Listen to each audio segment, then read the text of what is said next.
What's up, everybody? It's the Noise of the North, Dano the Mano, and I am back with another Golden Mike podcast, SeaDek exclusive, and this time we're coming at you from the USA Wakeboard Collegiate National Championships, and my guest today, the one and only Team O'Brien's Sean O'Brien. Sean, what's happening? What's going on, Dano? Yeah, man, feeling good. It's been a great weekend so far, aside from some troubling weather we've had, but we've been dealing with it. We've been getting through it. Yeah, it's been going great.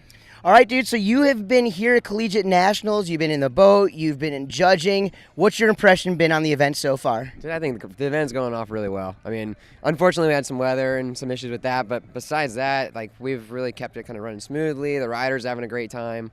We got some really good riding going on as well, and I think everybody's really enjoying themselves. So is this your first Collegiate National Championships? No, unfortunately not. So when did you get involved? Probably in 2002, 2003.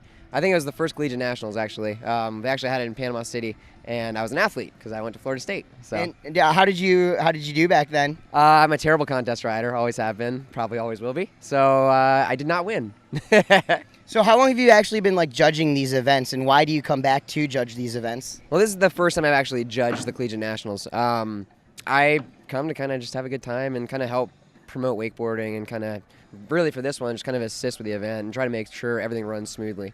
Okay, so you've been to so many events. You know, you say you're not a great contest rider. It is what it is, dude. You're definitely an impressive athlete when it comes to wakeboarding.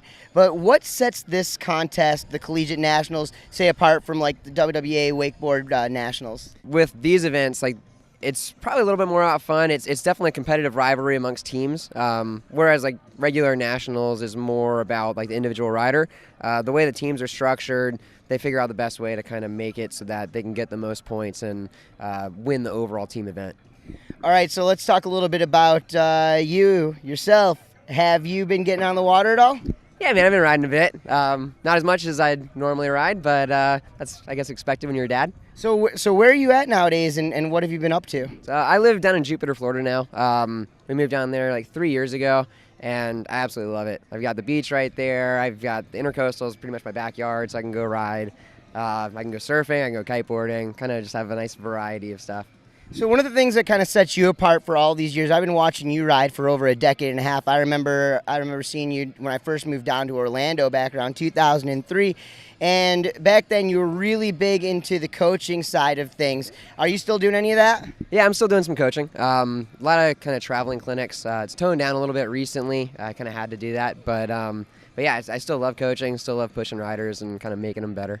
I know you have some collegiate athletes that you've coached as well, some of the top young junior pro riders. Any of those guys out here this weekend? Yeah, unfortunately, Mac's not here. I was really hoping he'd make it out.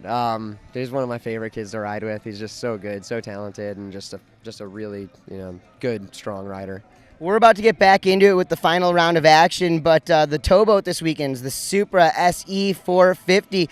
And aside from just judging, I've seen that you've been doing a little bit of the rope handling as well. Noticing on the boat, there's SeaDek. It's everywhere. It's everywhere, that's right. It's strategically placed in certain spots. Talk about how it's kind of come into play with you guys this weekend on the boat. I mean, for us, it's really important, especially to have it on the gunnels of the boat.